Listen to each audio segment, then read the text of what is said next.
Senākā ēka teritorijā ir jau 1878. gadā Rīgas plānā redzamā ražotne, Ludviga kokvilnas fabrika, bet koka ražotne celta no salīdzinoši masīviem guļšķautņiem, ko kopā notur 2 stāvu augstumā likti vertikāli staķi, kas ir savstarpēji sastiprināti ar tādām lielām masīvām metāla savilcēm.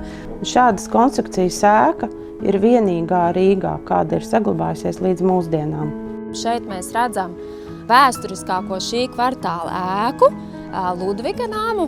Kāpēc man bija svarīgi, ka mēs par interjeru un par šo ēku arhitektūru atjaunošanu runājam tieši šeit kvartālā uz vietas, nevis birojā, jo faktiski šādas vēsturiskas ēkas substances nav iespējams projektēt attālināti, jo katrs elements šeit ir pilnīgi unikāls. Viņš ir nodzīvojis savu jau pietiekoši garu mūžu, un to var redzēt šeit, šajās te sienās un visos vēsturiskajos elementos, kas, protams, ir dažādā, saglabājušies dažādā kvalitātes stāvoklī, un, protams, ir vietas ļoti bieži, kur šie vēsturiskie elementi ir jāprotezē, jānomaina ar jauniem. Koka mājā noplēsām griestus, ļoti skaisti.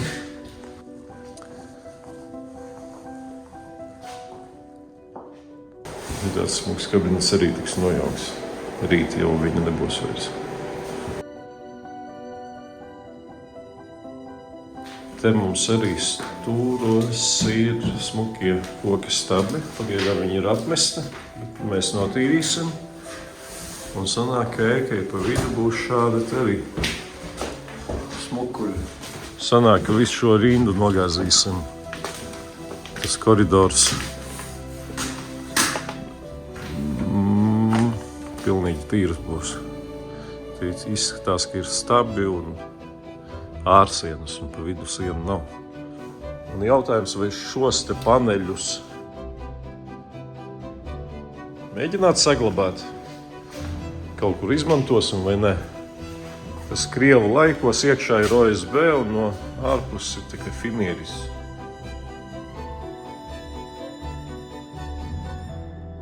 Pirmā veicām glābšanas procesu, te var redzēt labi. Viņa daļēji karājās visi dankartos.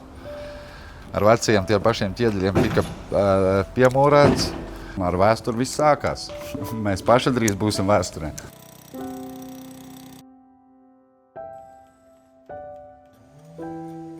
Te var redzēt, kā viss pamats tika restaurēts. Tika restaurēti pirmie guļbaļķi, nesošie, pārmūrēti no veciem ķieģeļiem apakaļ pamati.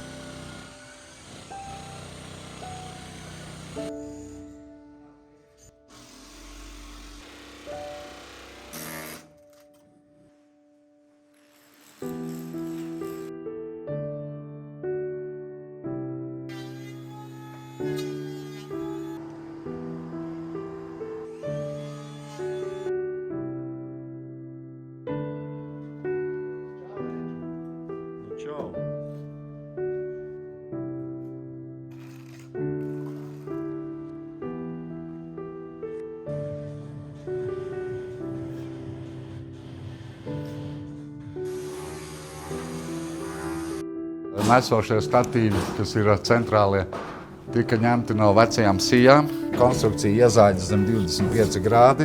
Vecās protēzes, kas ir bijušas, arī ir bijušas zem 25 grādi. Šī lūk ir vismagākā vieta šī ēkai. Tā ir pasija, kas satur sijas.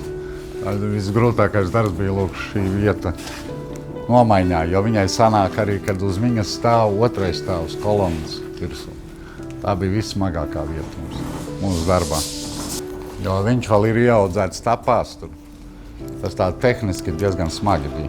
Dabūt apakaļ viņu tā, lai līdz milimetriem tika sijas nostiprinātas, paceltas uz dankratiem, katra atsevišķi regulēts, tika pievēlēts nedaudz reku, kā te, lūk, var redzēt labi, kā ir tie vecie baļķi jau izguļus, veidojuši sagāzumus. Un tā mēs puiši arī dabūjām te pamocīties, lai dabūtu to iekšā. Šajā ēkā ir daudz lietas tādas, kas patiešām, vai cilvēki mācēs novērtēt, jautājums ir cits.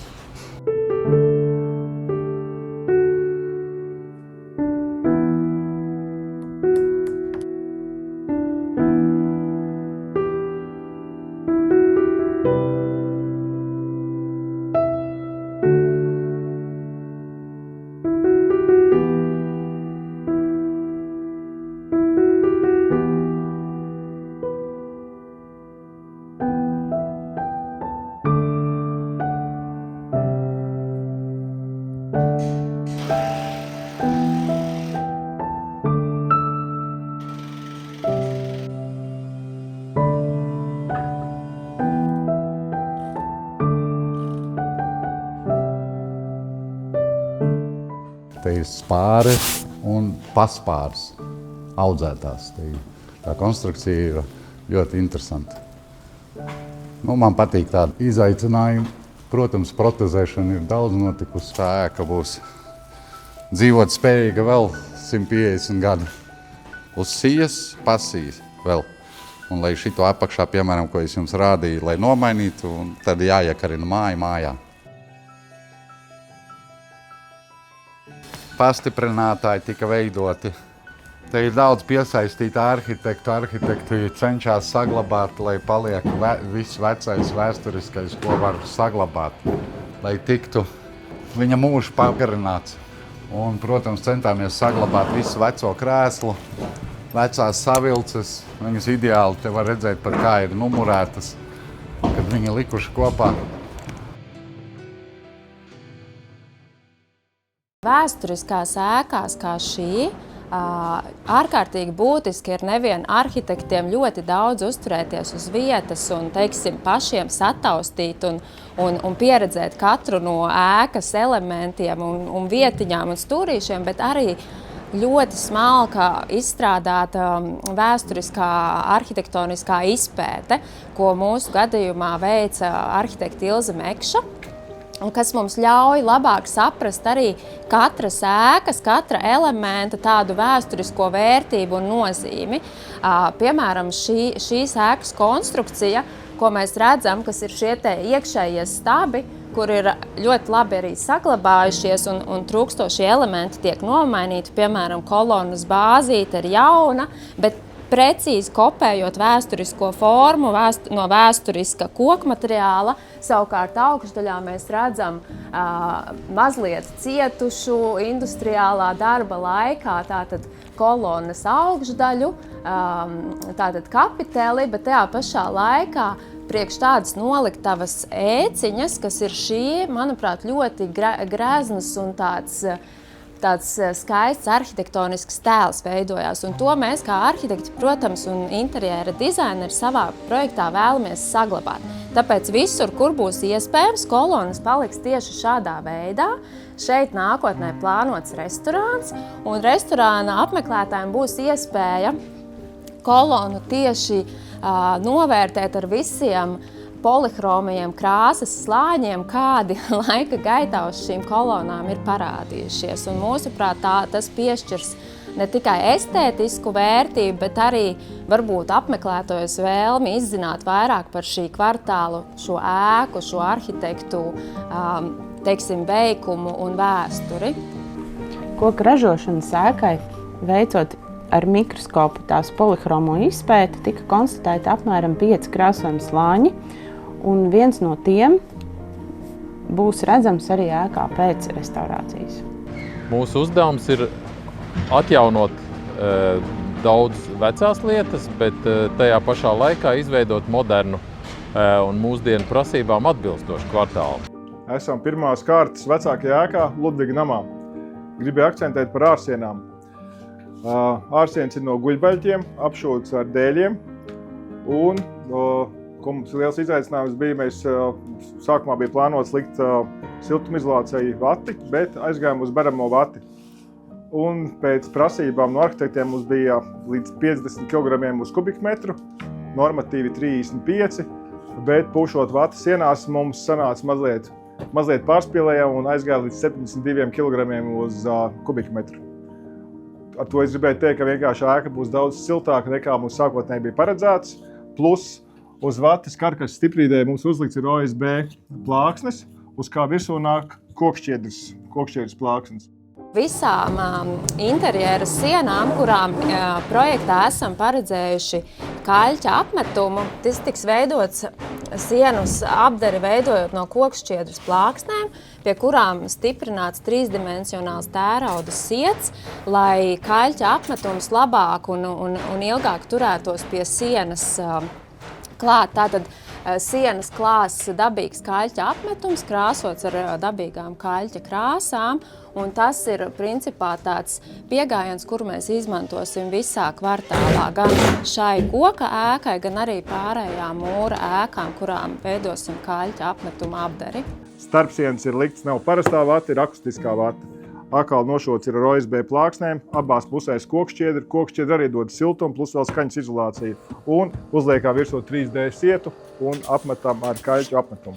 Vēsturiskajos interjeros mums ir tā iespēja saglabāt vēsturiskos elementus tādi, kādi tie ir, maksimāli autentiski, neapstrādājot viņus ar kaut kādām papildus krāsām vai citiem apstrādes veidiem, izņemot to, ka interjeros mēs tomēr mēģinam, lai pasargātu šo te koksti no interjerā dzīvokļos radušiem, teiksim, kaut kādiem tvaikiem un izdalījumiem. Mēs pasargājam ar tādu pilnīgi caurspīdīgu grunti vēsturiskos koka elementus, bet vizuāli un estētiski atstāsim šos griestus katrā dzīvoklī pilnīgi unikālus. Tur, kur ir bijuši šie te vēsturiskie elementi, sijas un platie vēsturiskie griestu dēļi ar savu specifisko krāsojumu, tur tādi viņi arī tiks saglabāti un eksponēti interjerā. Savukārt bojātās vietas būs skaidri redzamas, nomainīts ar pilnīgi jauniem, līdzīgiem koka elementiem, jauniem, platiem dēļiem, kas tiks krāsoti baltā krāsā un vizuāli būs redzama atšķirība, kur ir šis te jaunais protezētais elements un vēsturiskais elements.